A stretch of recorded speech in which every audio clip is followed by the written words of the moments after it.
Powered by the Montana Television Network. This is the 5:30 News on Q2, Montana's news leader. Good evening and thanks for joining us. I'm Russ Riesinger. And I'm Jeanelle Slade. Beginning tomorrow, Governor Steve Bullock has ordered all flags across Montana flown at half staff to honor a Montana man killed while fighting the Australian wildfires. Tonight we learn more about 44-year-old Ian McBeth of Great Falls, an airman, a pilot, a husband, and a father. The wildfires wiping out Australian grasslands cost the United States 3 firefighters yesterday. One of them, the Great Falls Airmen. Well, McBeth was a lieutenant colonel with the 120th Airlift Wing of the Montana Air National Guard and an airman for Colson Aviation, an aerial firefighting company hired to help put out those Australian wildfires. We've also learned McBeth was the pilot in command when the plane crashed in South Wales yesterday afternoon. 120th Airlift Wing Commander Colonel Buell Bixon said Ian was instrumental in the Airlift Wing's flying success and added that the loss of a brother in arms affects us all. McBeth is also remembered by his loving family, including his 3 children and wife Bodie. In addition to being a mom and wife, Bodie is also a jewelry maker who sells her pieces at Clover Clothing Store in Great Falls. When the store owner and Bodie's friend Christina Remsen learned of the tragedy, she knew she wanted to help. I feel like it's a very small thing that we can do, but I feel the need to do something for them, and obviously there's not any words or any action that can take away the grief that they're feeling, but if we can help out their family in a small way by some of the costs that are going to come their way in the next few months, then that's what we need to do. From now through the end of the weekend, a portion of all sales will be donated to the McBeths. 100% of the profits from Bodie's earrings will be directed toward the family, as well as 20% of store-wide purchases. While Clover is closed on Sundays, purchases can be made all weekend long on its online store. Now, customers also have the option of making in-store donations. Well, U.S. Senator Steve Daines issued a statement saying in part that Lieutenant Colonel Ian McBeth passed in service to others, helping the people of Australia battle their wildfire crisis. My prayers are with his family and with his wife and family in Great Falls. Well, firefighters and other first responders put themselves in the line of danger on a regular basis. If they're heading into a fire or responding to a scene, they're ready to rise to the challenge. And that also means taking on a devastating issue like cancer. Billings firefighters are doing just that by completing the Leukemia Lymphoma Society's firefighter stair climb in March. Now, tonight at Uber Brew in downtown Billings, the crew will fundraise until 8 o'clock, answering questions and accepting donations for the cause. The firefighters will also be at Canyon Creek Brewing on the 22nd of February. You can catch the 10 o'clock news for an extended look at what the climb entails.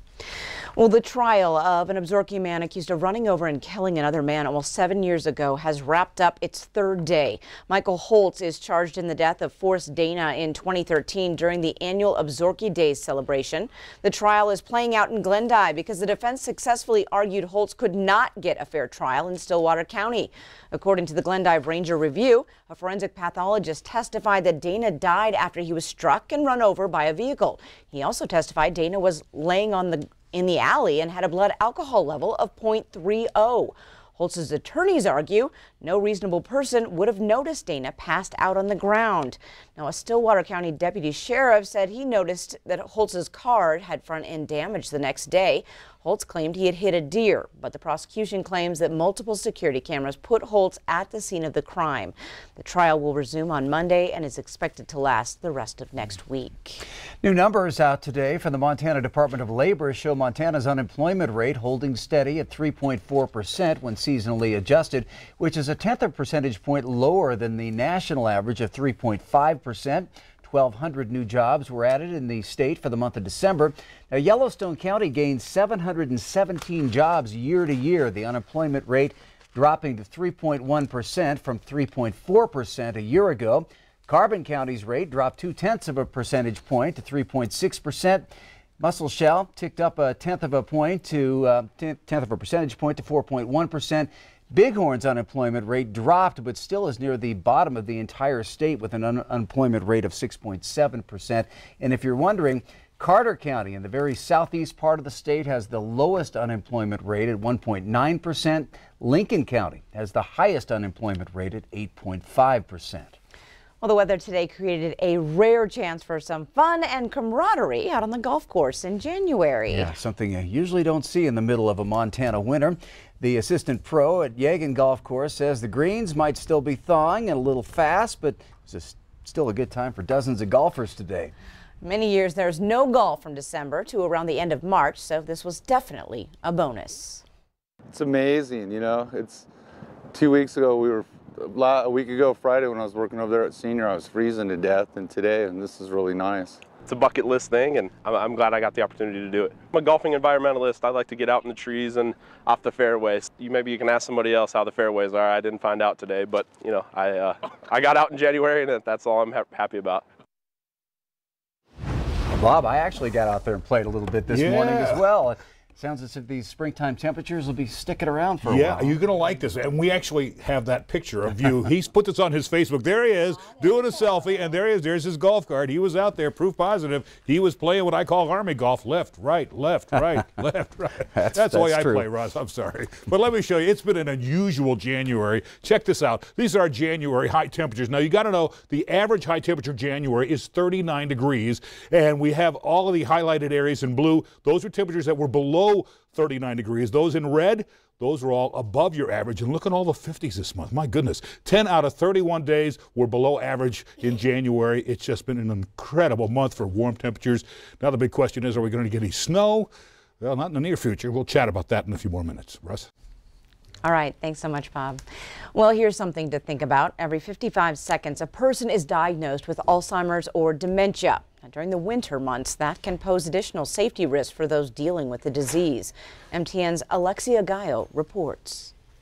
Andrea Rankin helps care for her mother, who suffers from Alzheimer's disease. Alzheimer's is a degenerative brain disease that can seriously impact memory and cognitive function. Everyone has concerns about slipping and falling, but what complicates people who have Alzheimer's is that their depth perception, their ability to see a curb and to judge the distance to be able to step on the curb or cracks in the sidewalk, they don't have that judgment for walking. It isn't just icy sidewalks that concern Rankin and others who care for Alzheimer's and dementia patients. More care is needed in the winter to ensure these patients are protected from the elements. According to the Alzheimer's Foundation of America, caregivers need to take extra precautions to ensure patients prone to wandering away are not impacted by exposure. Another huge concern with someone with Alzheimer's in terms of the cold weather is they start to lose their judgment about when it's cold outside. They don't put it together so that if it's really cold out, you need to dress for the weather. So maybe they'd go out there without a jacket or without a hat or mittens or a scarf. Without winter boots, without the proper socks on, you know, especially here in Montana. Rankin suggests placing notes around the house or even putting clothes near the door to develop a safe routine in case those, like her mother, walk outside by themselves. Honestly, someone who has Alzheimer's, the only way they're really going to be absolutely safe is if they have someone with them 24/7, and that's not possible. So our job is to just try and reduce the risk factors for them as much as possible. For MTN News, I'm Alexia Gallo. Well, Montana's Little Shell Tribe will be having a commemoration tomorrow night for their federal recognition. With that recognition finally achieved, next up, the tribe will have to buy 200 acres of land, and right now they are looking in the Cascade County area. Plans for the land include a tribal office, possible trade school, and a clinic. The chairman of the Little Shell Tribe, Gerald Gray, is hoping for the tribe to be independent. Because we've always viewed ourselves as a tribe, we've always had a tribal government, a council that we've never stopped, and so these things that we are looking at are going to be that economic driver that's going to make us, I would say, one of the most successful tribes in Montana. That celebration will be held at the Great Falls Holiday Inn at 5 o'clock tomorrow night. Well, there's more news from across our state tonight. Vigils for Selena Not Afraid continue across Montana, the latest in the mining city. Join me for that and more on the MTN Statewide News at 9 on the CW. And stay tuned. There's much more to come here on tonight's 5:30 News. We're going to meet a Montana artist who brings her works to life with a bang. We'll show you next.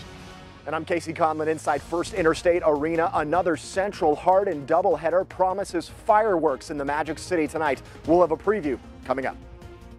You're watching MTN News with Jeanelle Slade and Russ Riesinger. Storm Tracker weather with Bob McGuire. And sports with Scott Green.